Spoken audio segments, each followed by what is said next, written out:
30일 새벽 말씀 묵상의 시간을 함께 갖겠습니다. 먼저 기도합니다. 하나님 감사합니다. 오늘도 이 새벽에 하나님 말씀 듣기 위하여 하나님 성경책을 피며 또 주의 말씀을 읽어 나갑니다.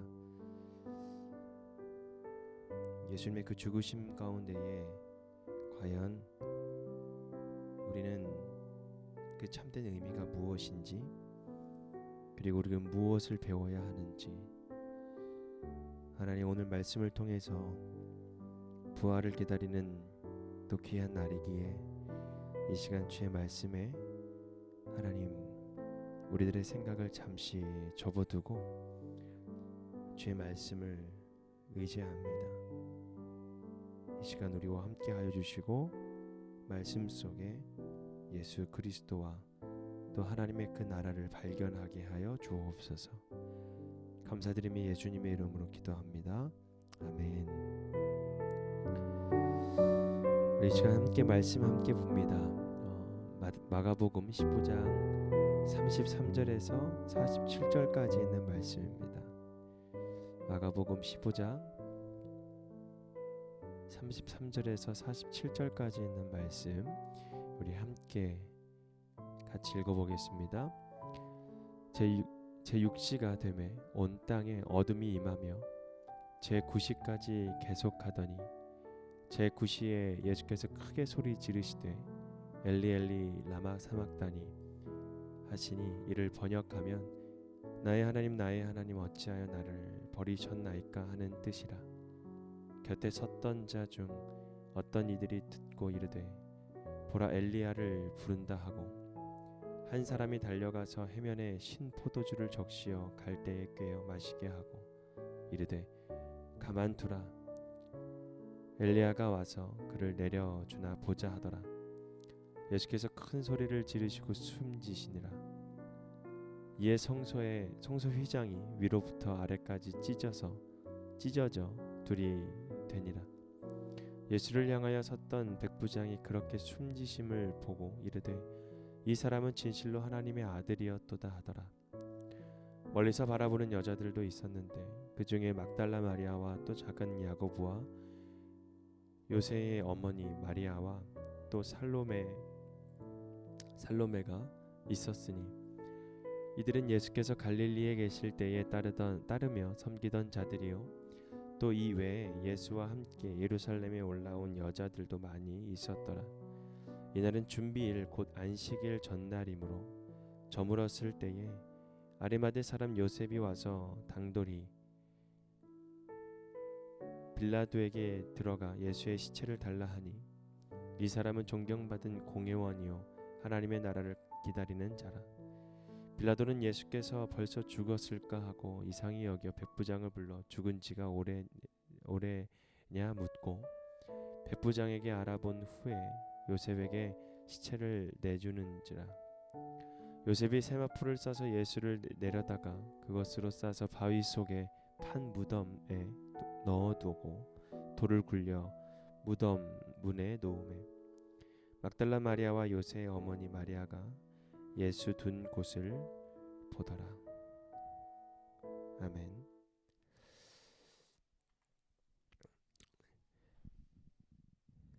할렐루야. 오늘은 버림받고 죽으시다 라는 주제로 함께 말씀 묵상을 하려고 합니다. 이제 성금요일 어제 또 예수 그리스도가 죽으심을 통해서 이제 3일 만에 내일 또 이제 부활하시는 그 예수님을 우리가 기다리는 가운데에 오늘 주시는 말씀에 또 주님께서 우리에게 무엇이라고 또 무엇을 또 알려주시며 또 무엇을 배우게 하시는지를 오늘 같이 함께 묵상을 통해서 느끼는 바가 있기를 바랍니다. 예수님께서 십자가에 돌아가셨습니다. 하나님 아들의 죽음 치고는 너무나도 조용하게 끝났습니다. 사람들이 슬퍼하며 장례를 치렀고 혹시 그의 사역이 이대로 마감이 되었을까 하는 그런 두려움과 또 그런 안타까운 마음이 분명히 있을 것입니다. 과연 이것이 다일까라는 생각과 더불어 실패했던 예수님께서 십자가의 그 아주 중한 최고형의 그 십자가에 매달려 돌아가시는 그 모습을 보면서 아마 메시아의 모습이라고 생각하기는커녕 실패하시는, 또는 뭔가가 기대했던 것보다는 너무나도 조용한 그 죽음을 맞이하시는 예수님을 보면서 많은 사람들이 분명히 실망했을지도 모릅니다. 온 땅을 이제 어둠이 덮고 오후 3시까지 이어지면서 예수님은 엘리 엘리 라마 사막다니를 외칩니다. 사람들은 엘리야를 부른다고 오해하면서 엘리야가 와서 십자가에서 내려주나 보자라고 조롱을 합니다. 예수님은 다시 큰 소리를 지르신 후에 운명을 하시죠. 14절에 있는 말씀입니다. 예수께서 큰 소리를 지르시고 숨지시니라. 예수님이 운명하실 때에 성전 휘장이 위로부터 아래까지 찢어져 둘이 되었습니다. 사실은 이것은 하나님과 우리 사이에 놓인 장벽을 예수 그리스도를 통해서 제거되었다라는 사실을 상징하죠. 예수님의 최후를 지켜보았던 이 백부장의 모습이 나옵니다. 39절에 있는 말씀인데 예수를 향하여 섰던 백부장이 그렇게 순지심을 보고 이르되 이 사람은 진실로 하나님의 아들이었도다 하더라. 아멘. 백부장은 참으로 하나님의 아들이었다라고 고백을 하면서 예수님을 바라보죠. 그러면서 또 예수님을 따랐던 여자들은 멀리서 예수님의 그 마지막을 지켜보고 있었다라는 겁니다. 그리고 또 이 사내들인 의원인 아리마대 사람 요셉이라는 사람이 나옵니다. 이제 안식일 전날이어서 이제 저물었을 때에 아리마대 사람 요셉이 와서 당돌하게 빌라도에게 말하죠. 예수의 시체를 달라. 이 사람은 존경받았던 그 공회원이었고 하나님의 나라를 기다렸던 사람이었습니다. 예수님을 흠모하였던 그런 제자의 모습이었죠. 그가 자신의 그런 안위를 돌아보지 않고 빌라도에게 어쩌면 반역자, 그 당시의 모습, 예수 그리스도의 모습 반역자였죠. 반역자의 시신을 요구를 하고 어떻게 합니까? 예수님의 시신을 수습하고 새 무덤에 안치합니다. 46절 말씀 보면 이렇게 나오죠. 요셉이 세마포를 사서 예수를 내려다가 그것으로 싸서 바위 속에 판 무덤에 넣어두고 돌을 굴려 무덤 문에 놓음에. 아멘. 이렇게 예수님의 죽음은 조용하게 시간이 조금씩 지나갔습니다. 그런데 여기서 보면 많은 제자들은 도망갑니다. 많은 제자들은 도망을 가고 또 제자들의 그 빈 자리가 너무나도 컸죠. 그런데 또 이 빈 자리를 채웠던 숨은 제자들이 분명히 있었습니다. 오늘 나왔던 멀리서 바라보았던 여자들 중 막달라 마리아와 또 작은 야고보와 요새의 어머니 마리아와 살로메, 그리고 오늘 예수님의 그 시체를 달라고 하면서 그 시체를 가지고 새 무덤에 옮겨놨던 아리마대 사람 요셉. 이런 많은 사람들이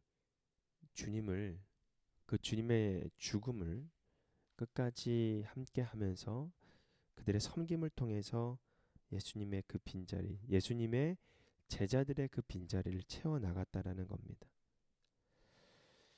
예수님의 그 죽음은 우리에게 생명의 길을 열어주시고 자신이 버림받아 우리를 하나님의 그 품 안에 넘겨주셨다라는 사실을 우리는 잘 깨달아야 합니다.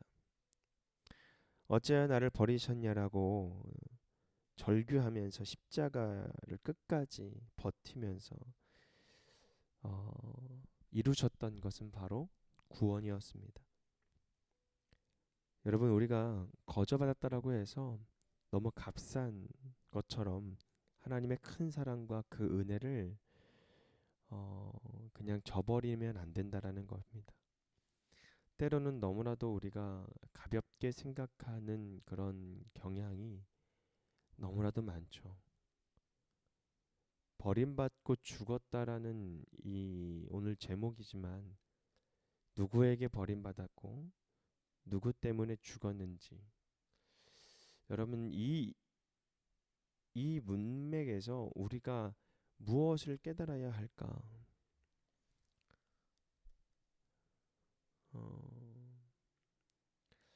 이 죽음은 구원의 문을 여는 참된 길입니다. 예수님께서 숨지는 그 순간에 지성소가 가린 그 휘장이 위에서 아래로 찢어졌습니다. 이것은 예수님께서 사람들 대신 심판받고 죽었기 때문에 죄의 용서와 새 언약의 그 관계를 이제 안으로 들어갈 하나님으로 우리를 데려갈 수 있는 그 길을 열어주셨다라는 사실입니다. 어쩌면 실패했던 것처럼 보이는 예수님의 그 사역은 끝내는 구원의 계획에 이르는 완벽한 하나님의 뜻과 계획을 이루시는 모습을 우리에게 보여주는 것이죠. 그렇기 때문에 우리는 예수님의 그 정체성에 대해서 바로 알고 가야 된다라는 겁니다. 오늘의 그 정체성에 대해서 다시 한번 딱 집어주는 문구가 있습니다. 39절에는 말씀인 다시 한번 읽어봅니다. 예수를 향하여 섰던 백부장이 그렇게 순지심을 보고 이르되 이 사람은 뭐라고 했어요? 진실로 하나님의 아들이었도다 라고 고백합니다. 여러분, 하나님의 아들임을 우리가 믿음 가운데 고백해야 됩니다. 하나님의 아들,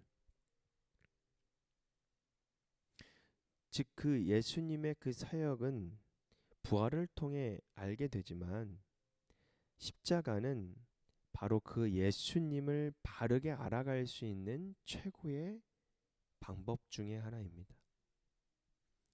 순지심과 버림받은 그 모습은 십자가를 통해서 완벽하게 그 하나님의 아들임을 증명해내는 그 사실을 우리가 깨달아야 된다는 겁니다. 끝까지 엘리 엘리 라마 사막다니 나의 하나님 왜 나를 버리셨나이까 라고 고백했던 예수님의 그 고백은 정말 인간으로서의 그 고통을 참으면서 끝까지 버텨냈던 것, 즉 무엇일까요? 하나님의 계획 가운데에 순종하시는 그 모습을 우리가 보게 되는 거죠. 그러니까 순종으로 구원을 완성시킨 그 예수님의 모습을 우리가 보게 되는 것입니다. 그러나 세상이 볼 때는 어떻게 합니까? 무능한 죽음처럼 느껴지는, 그냥 실패의 죽음처럼 느껴지는, 그러나 그것이 하나님의 뜻을 성취하는 놀라운 사건을 우리에게 알려주시는 겁니다. 때로는 우리가 살아가는 삶이 세상에서 볼 때는 참 어려운 길이고 힘든 길이고 참 이해가 되지 않은 그 길인데도 불구하고 우리가 깨달아야 될 것은 무엇이냐면 그 상황 속에서 하나님을 믿고 순종하며 하나님의 그 말씀에 따라 살아가는 사람들에게는 하나님께서 능히 이 십자가의 사건을 통해서 부활하신 예수님처럼 우리도 그 모습 가운데 그 어려움 속에서 돌파구와 또 하나님의 계획을 완벽하게 이루시는 그 놀라운 섭리를 우리는 깨달아야 될 줄 믿습니다. 오늘 내일 이제 드디어 부활의 날입니다. 여러분, 부활 신앙이 계속해서 우리의 신앙 속에 자꾸 살아나야 된다라는 거예요. 예수님의 그 부활은 우리의 목표와 방향을 완전히 바꾸셨습니다. 죄의 삭슨 사망, 즉 죄의 결과로서 우리는 사망의 길로 갈 수밖에 없는 인간인데, 우리는 그 길로 가기 위해서 살아가지만 완전히 예수님은 그 삶을 바꾸셨다라는 거예요. 하나님의 나라. 여러분, 우리 하나님의 나라가 우리 안에 성취되어야 합니다. 그리고 우리를 통해서 하나님의 나라가 만들어져 가야 됩니다. 여러분, 이 부활은 나에게도 정말 중요하지만 나를 통해서 계획하시는 하나님의 놀라운 능력은 하나님의 나라를 만들어가는 것, 즉 많은 잃어버린 영혼들을 하나님의 나라로 이끌어 오는 것. 여러분, 이것이 우리의 목표와 목적이 되고 우리의 비전이 되고 우리가 이 땅에 살아가는 이유가 되어야 될 줄 믿습니다. 버림받고 죽으신 그 예수님은 너무나도 완벽하시고 승리하시는, 즉 승리한 죽음이었다라는 사실을 우리는 부활을 통해서 깨닫듯이 우리의 삶도, 여러분, 정말 실패 속에 정말 처절하게 살아가는 우리들의 연약한 인생이지만 결국에 하나님을 우리가 의지하고 하나님의 말씀을 따라 순종해 나갈 때에 주시는 그 놀라운 능력이 여러분 이 부활 신앙을 통해서 나타내기를 주님의 이름으로 다시 한번 축원합니다. 우리 오늘 말씀을 같이 함께 묵상한 것처럼 제자들의 빈자리를 채웠던 그 제자들의 다른 제자들의 그 제 자리를 지켜나갔던 그 많은 사람들, 그 많은 사람들이 우리가 되어서 예수님의 그 사역에 그 자리를 우리가 채워나가기를 소망하며 또 부활을 기다리는 마음, 우리들의 신앙 가운데에 주님을 바라보는 그 믿음이 열리게 하여 주옵소서. 우리 함께 통성으로 기도하며 함께 오늘 하루 보내시기를 바랍니다. 기도하며 나아가겠습니다. 하나님, 너무나도 감사합니다. 주의 성령